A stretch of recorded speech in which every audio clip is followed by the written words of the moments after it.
언젠가 우리 아들하고 저하고 우리 집사람하고 셋이 집에 있다가 집사람이 준비를 다 하고 이제 외출을 하게 됐습니다. 그래서 잘 갔다 와요. 다녀올게요 하고 나갔습니다. 문을 닫고 나가서 그래서 저희 아들하고 저하고 1, 2, 3 하고 이제 카운트를 하기 시작했어요. 근데 10초 10을 세기 전에 다시 문이 열리면서 집사람이 다시 들어왔습니다. 그래서 우리 아들하고 저하고 박장대소를 한 적이 있어요. 근데 언제부턴가 외출을 하게 되면 꼭 문을 닫고 나간 다음에 무언가를 잊어버리고 다시 돌아오는 그게 한 번에다가 두 번 됐다가 어떤 땐 세 번씩이나 들락날락하는 뭐 저도 웃었지만 이제는 저도 비슷한 형국이 되어져 가고 있습니다. 근데 사람이 나이를 많이 먹다 보면 뭐 제가 나이가 많다고 하는 건 아닙니다만은 이제 나이가 들다 보면 이제 기계가 자꾸 고장나는 것이죠. 그리고는 나중에는 이제 완전히 멈춰버리게 되어져 버리고 맙니다. 뭐 자연적인 현상이라고 할 수 있지만 우리 사람들 중에서는 두 종류의 사람이 있는 것 같아요. 하나는 정신이 없는 사람, 하나는 정신이 있는 사람. 우리 두 종류로 나눌 수가 있을 것 같습니다. 근데 이렇게 연세가 많이 돼서 건망증이 심해진 사람, 그런 분을 지칭하는 건 아니죠. 정신이 없는 사람은 자기가 누군지를 모르는 사람입니다. 내 이름이 무엇인지, 우리 부모님이 누구이신지, 또 내 고향이 어디인지, 또 나는 어떤 학교를 다녔는지, 내 친구들이 누가 있는지, 이런 거를 모른다거나 잊어버린다고 하는 그런 의미가 아니라, 이 정신없는 사람들의 특징은 이런 얘기를 주로 합니다. 인생이 그런 거지. 그냥 그렇게 살다가 가는 거잖아. 이 정신없는 사람들의 특징이요, 꼭 요런 얘기들을 합니다. 이거 많이 들어보셨죠? 대답이 없는 걸 보니까 여러분들이 많이 쓰시는 거겠네. 네? 이게 정신이 없는 사람들의 특징이에요, 이게. 나는 누구이며 무엇을 위해 무엇을 하다가 가야 하는가라고 하는 것을 모르는 사람들이라는 거예요. 여러분, 일본 사람들 욕이 아주 심플하다고 그래요. 근데 세계에서 여러분 제일 욕이 많은 나라가 어느 나라인지 아세요? 예? 우리 한국입니다. 우리 대한민국처럼 욕이 그렇게 다양하고 그렇게 깊고 넓은 그런 욕을 갖고 있는 민족이 없대요. 차마 입에 담을 수 없는, 또 그러고 더러워서가 아니라 또 어려워서 흉내낼 수 없는 그런 욕들도 얼마나 많은지 알 수 없습니다. 근데 일본 사람들은 최고의 욕이 뭐라 그러죠? 일본말을 해야 되는지 모르겠어요. 빠가. 여러분, 그게 뭐냐면요, 이게 없다는 거예요. 그 의미가 정신이 없다는 겁니다. 정신이 없다는 거예요. 그게 여러분 최고의 욕이래요. 여러분, 일본 사람들에 비해서 우리 한국 사람들은요, 이 정신 문제에 있어서 조금 떨어지는 것 같아요. 일본 사람들은 집단적으로 굉장히 독한 모습을 많이 보여줍니다. 저희들이 주로 얘기하는 게 사무라이 정신을 얘기하잖아요.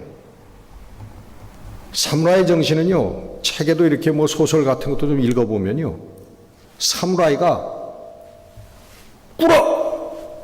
그러면 칼을 뽑고 꿇어 하면 탁 꿇어 안고선 목을 딱 빼는 겁니다. 그럼 탁 치는 거예요.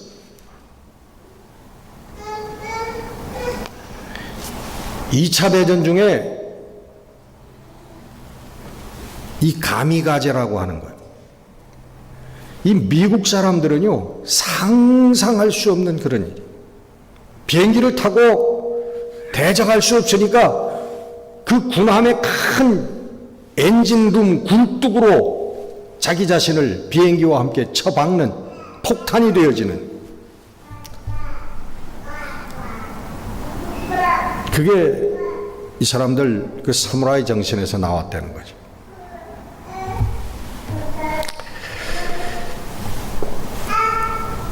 인생에 할 일을 하지 않는 사람이 정신이 없는 사람입니다. 나는 이 땅에 태어나서 무엇을 하다가 가야 하는가, 무엇을 해야 하는가를 모르는 사람. 우리 한국 사람들은 자식들에 대해서는 공부하라는 거에 목숨을 겁니다. 제 돌아가신 어머님 친구분이 옛날 그 창성동에서 사시던 분이 계셨는데, 아주 고개, 제가 자세히는 모르겠지만 상당히 그 집안 내력이 있는 그런 가문인 것 같아요. 근데 저희 어머님이 놀러 가서 그 아주머니하고 얘기를 하고 있는데, 저하고 동갑짜리 아들이 있었어요. 그 아들이 들어와 가지고 어머니들이 얘기하는데 끼어 가지고 참견을 하고, 그러니까 그때 고등학교 다닐 때였는데, 그 저희 친구 어머님 친구분이 그 아들을 보고서 나비야 나비야, 그러니까 그 친구가 에이 그러면서 나가더라는 거예요. 야, 그게 갑자기 나비야가 뭐냐 그랬더니 공부하라 공부하라 하니까 걔가 그 공부 소리가 듣기 싫다고, 야, 너 가서 공부 좀 해라 하려면 나비야 나비야 암호로 해달라 그랬다는 거예요. 그래서 그 아주머니가 나비야 나비야 하고 아들을 보고 그러더래. 그 저하고 동갑인데 그놈이 어떻게 살았는지 좀 궁금해요. 그 다음에 이제 소식은 모르겠는데.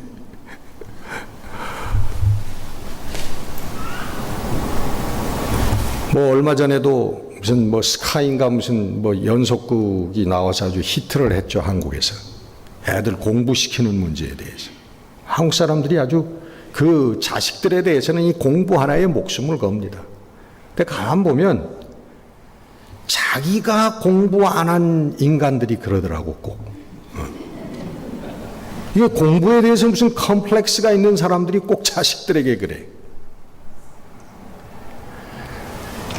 또 자기 자신에게 대해서는요, 오직 한 가지밖에 안 합니다.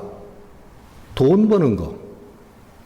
자식들에 대해서는 공부하라고 하고 자기는 그저 돈 버는 인생, 그게 최고인 줄 알고 그것만 위해서 살아요.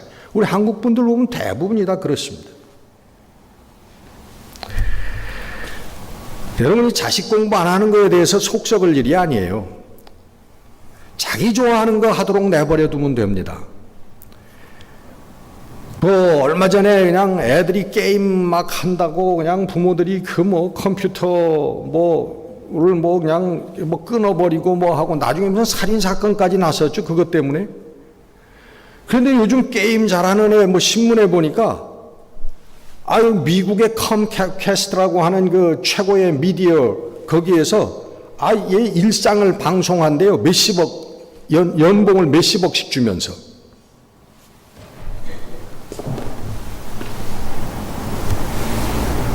여러분, 공부하는 것도 그저 이 세상에서 출세하는 방법, 돈 많이 버는 방법, 그런 것이라면 여러분 그냥 내버려 둬도 됩니다.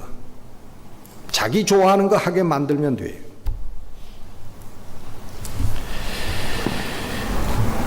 이 할 일이라고 하는 것은, 우리가 알아야 될 할 일이라고 하는 것은 인간으로서, 인생으로서 마땅히 살아야 할 모습을 말하는 것입니다. 공부하는 거나 돈 버는 걸 얘기하는 거 아니에요.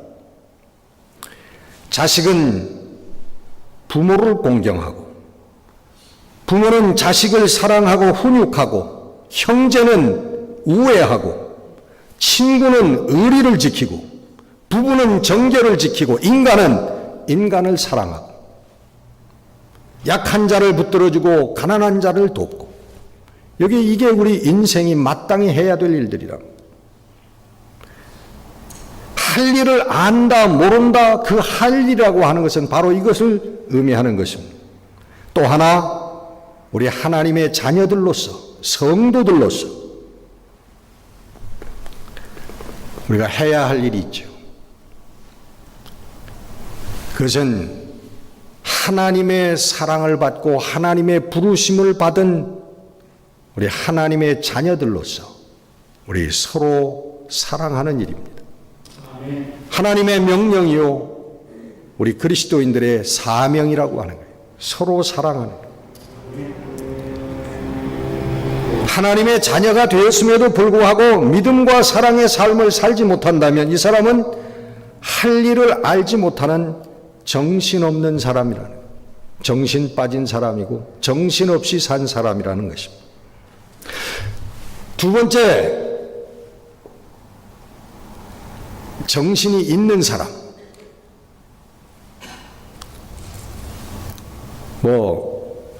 물론 나는 누구인가? 나는 무엇을 위해서 살다가 어떻게 가야 하는가라고 하는 것을 아는 사람이죠.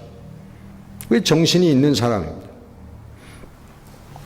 사도 바울만큼 선명한 삶을 살았던 사람은 거의 없습니다. 빌립보서 3장 5절에 보면 사도 바울이 자기 자신에 대해서 표현합니다. 자기 정체성을 얘기합니다. 나는 8일 만에 할례를 받고 이스라엘의 족속이요 베냐민 지파요 히브리인 중에 히브리인이요 율법으로는 바리새인이요 열심으로는 교회를 박해하고 율법의 의로는 흠이 없는 자로다. 대단하죠? 근데 이게 진짜 정체성인 것 같지만 사실은 아니에요. 이게 세상적인 정체성이에요. 나는 이름이 누구고 우리 부모님이 누구고 고향이 어디고 나는 어느 학교 출신이고, 이런 세상적인 정체성이라는 거죠. 그런데 바울에게 진짜 정체성의 변화가 일어났던 사건이 있었습니다. 여러분 잘 아시는 사도행전 9장에 나오는 사건이에요. 예수 믿는 사람들을 핍박하기 위해서, 잡아 가두기 위해서 제사장들에게 퍼밋을 얻어가지고 다마스커스를 지나가던 때에, 다마스커스를 향하여 갈 때에 예수의 음성과 예수의 빛을 바라보며 예수를 만나는 사건입니다. 하나님을 위해서 살던 바울이 그 하나님이 예수로구나, 그 예수가 하나님이로구나 라고 하는 것을 알게 된 사건입니다. 그래서 그가 변화하긴 변화했는데 사실은 변화한 게 아니에요. 그냥 가던 방향에 그 방향을 그대로 갔던 사람입니다. 변함없이. 단지 그 하나님과 자기 사이에 그 하나님을 향하여 나가는 예수 그리스도가 그 생명의 영생의 길이라고 하는 것을, 통로라고 하는 것을 깨닫고 그를 위하여 살았던 것뿐입니다. 우리 불교 신자들 중에서도 예수 믿는 사람이 많은데 불교를 아주 그냥 보살님 막 절에서 떠받들시 그 열심히 믿었던 사람은요, 예수 믿으면 또 예수를 이렇게 열심히 믿습니다. 불교도 개떡같이 믿던 사람이 예수 믿으면 예수도 개떡같이 믿어요. 미지근하게 믿는 사람은 뭘 믿어도 미지근한 사람이에요. 사도 바울에게 예수는 그에게 올바른 정체성을, 모호했던 그의 정체성이 올바른 정체성으로 변했습니다. 율법, 그가 초등교사라고 하고 몽학선생이라고 지적하던 그 율법의 모호한 삶을 살던 저에게 확실한 생명과 진리의 길을 제시해주는 예수를 만나는 사건. 그래서 저의 삶의 정체성이 확실해지는 그러한 사건이었던 것입니다. 그래서 빌립보서 3장 8절에 보면 그러나 무엇이든지 내게 유익하던 것을 내가 그리스도를 위하여 다 해로 여길 뿐더러 중간 생략하고 내가 그를 위하여 모든 것을 잃어버리고 모든 것을 배설물로 여김은 그리스도를 얻고 그 안에서 발견되려 함이니. 그의 인생관이, 삶의 내용이 완전히 변해버린 거예요. 사도 바울은 예수를 만난 후에 정말 믿는 자의 삶을 살았습니다. 진짜 예수 믿는 사람의 삶을 살았다는 거예요. 오늘 많은 예수 믿는 사람들이라고 하는 사람들, 그리스도인들이라고 하는 사람들이 이렇게 믿습니다. 디도서 1장 16절에 보면 그들이 하나님을 시인하나 행위로는 부인하니 가증한 자요 복종하지 아니하는 자요 모든 선한 일을 버리는 자니라. 여러분, 현대의 많은 그리스도인들이 이런 삶을 살아요. 나 하나님 믿습니다. I'm a Christian.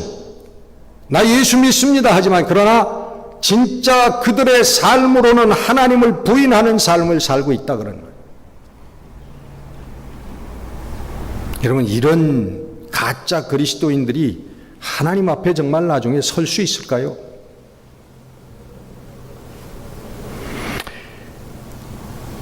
믿는 자의 삶이라고 하는 것은 예수 그리스도로 옷 입혀지는 삶입니다. 우리의 연약하고 부족하고 추한 모습이 예수 그리스도로 말미암아 덮여지는 삶이에요. 그리고 그 속에는 예수 그리스도가 와서 사는 삶이에요. 다시 말하면 예수 그리스도와 하나 되어지는 삶이라는 거예요. 그래서 인생의 목적이 예수고 인생의 방법이 예수고 인생의 기쁨이 예수가 되어지는, 이게 여러분 그리스도인인 줄 믿습니다. 그래서 사도 바울은 내게 사는 것이 그리스도니 내가 죽는 것도 유익함이라 그렇게 말씀해요. 예수 안에서 죽음을 뛰어넘은 사람이에요. 그래서 그리스도인이야말로 나는 누구고 무엇을 위해서 어떻게 살다가 어떻게 가야 하는가를 확실하게 아는 사람이 그리스도인이라는 것입니다. 그럼 오늘 3.1운동 100주년, 지난 3월 1일이 100년이 지나갔습니다. 1919년에 일어났던 사건. 왜 여러분 3.1절이 중요한가? 우리에게 3.1절이 왜 중요한가? 이것은 우리 독립을 쟁취한 승전 기념일이 아닙니다. 전쟁을 해가지고 우리가 승리했던 기념일이 아니에요. 오히려 반대로 무수히 많은 남녀노소가 어린아이들까지 무수히 많이 죽었던 일본 헌병과 군대들에게 부참히 총칼로 찔려 죽었던 그런 사건입니다. 이 3.1절이 중요한 이유는 뭐냐면 우리가 무지해서, 우리가 서로 사랑하지 못해서, 우리가 힘이 없어서 일본의 노예가 되었던 바로 그 무지렁이 같은 사람들이 우리가 누구이며 그리고 우리는 무엇을 해야 하며 그리고 우리는 무엇을 위하여 죽어야 하는가라고 하는 것을 깨닫고 일어나서 실천했던 사건이기 때문입니다. 그래서 이 3.1절은 대단히 중요한 사건인 거예요. 여러분, 우리는 누구입니까?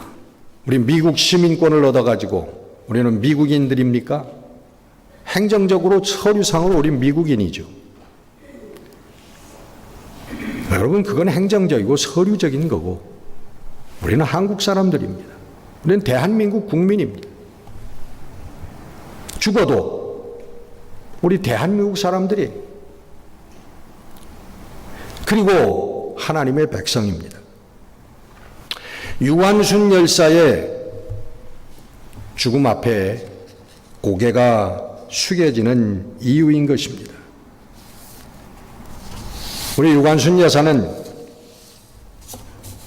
충청남도 천안에서 한 기독교 가정에서 태어난 분입니다. 여차여차해서 선교사의 소개로 이화학당에 입학을 하게 됐습니다. 보통학교에 입학했다가 나중에 이화 고녀로 입학을 했습니다. 그 입학하던 1학년 될 때에 16살, 그때 3.1운동이 일어났습니다. 그래서 나가서 3.1운동 만세를 부르다가 모든 학교가 휴교를 하게 되니까 고향으로 내려갔습니다. 천안으로 내려갔어요. 거기서 서울에서 일어났던 독립운동을 사람들에게 알렸고, 그리고 날짜를 정해서 음력 3월 1일 날 우리 만세를 부르자, 독립을 선포하자. 그래가지고 이 유관순 16살의 소녀가 그 모임을 주동해가지고 그 아오네라고 하는 장터에서 3월 1일 날 약 3천여 명이 모여서 만세 운동을 일으킨 사건입니다. 그날 그 시간에 그 유관순 열사의 아버지 유중권 씨는 일제 헌병의 칼에 찔려서 죽었고, 어머니는 총탄에 맞아서 돌아가셨습니다. 그리고 이 유관순 열사는 체포되어서 여러 감옥을 거쳐서 결국 서대문 형무소로 들어가게 된 것입니다.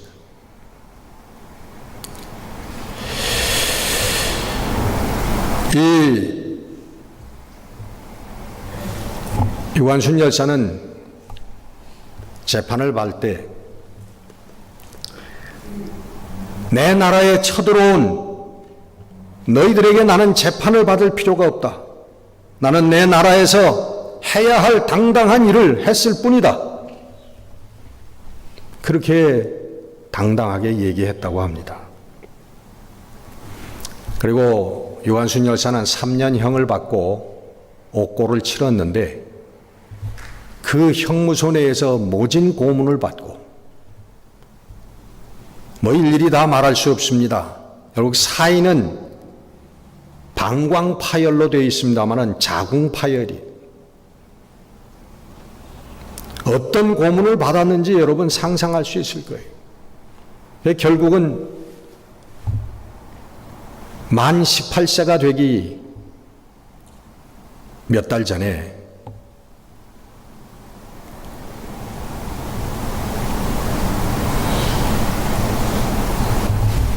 옥중에서 순국했습니다.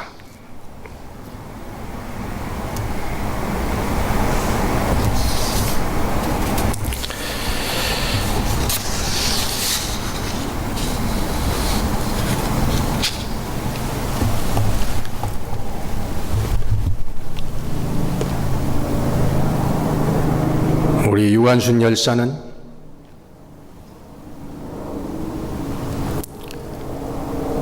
우리 성경에 나오는 에스더 왕비 같은 하나님의 사람이었고, 우리 민족의 빛이 되는, 우리 민족의 파운데이션이 되어지는 그러한 분입니다. 그리고 또 이름 없는 이 유관순 열사와 같은 분들이 여러분 얼마나 많이 있습니까? 여러분, 우리들 가슴에 이분들의 삶과 죽음을 새기고 살아야만 하는 것입니다.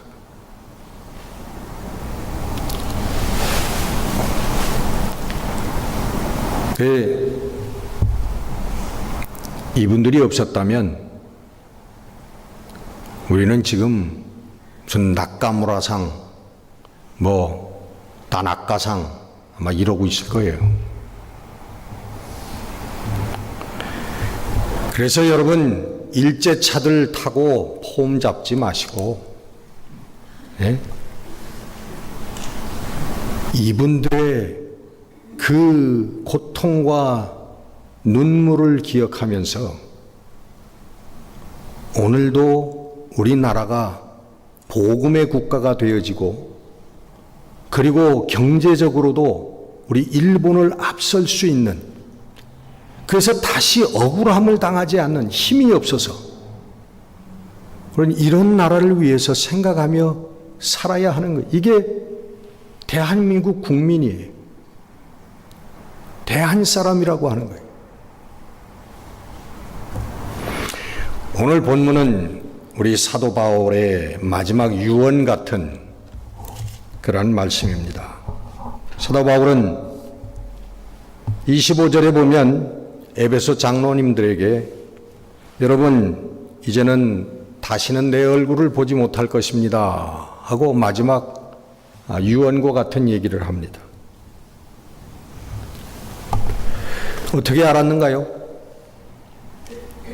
23절에 보면 각 성에서 성령께서 내게 증언하시기를 결박과 환난이 나를 기다린다.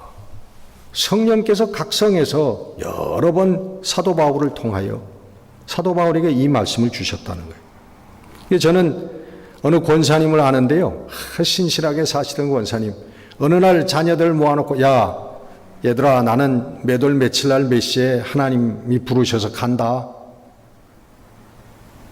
그러고는 기도하시다가 그 시간이 돼서 탁 돌아가셨어요.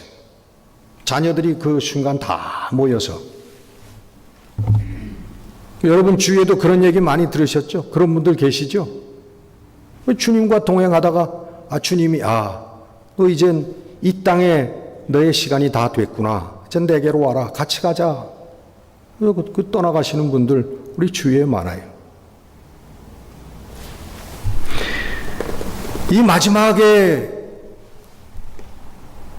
순간을 당하면서 사도 바울이 24절에 그렇게 얘기합니다. 내가 달려갈 길과 주 예수께 받은 사명, 곧 하나님 은혜의 복음을 증언한 일을 마치려 하면은 나의 생명을 조금도 귀한 것으로 여기지 아니하노라. 육신의 삶에 아무런 미련이 없다는 거예요. 주 예수께 받은 사명, 하나님의 은혜의 복음을 전하는 일을 이제 다 했으니 이제 또 뭐가 남았겠느냐 하는 말씀.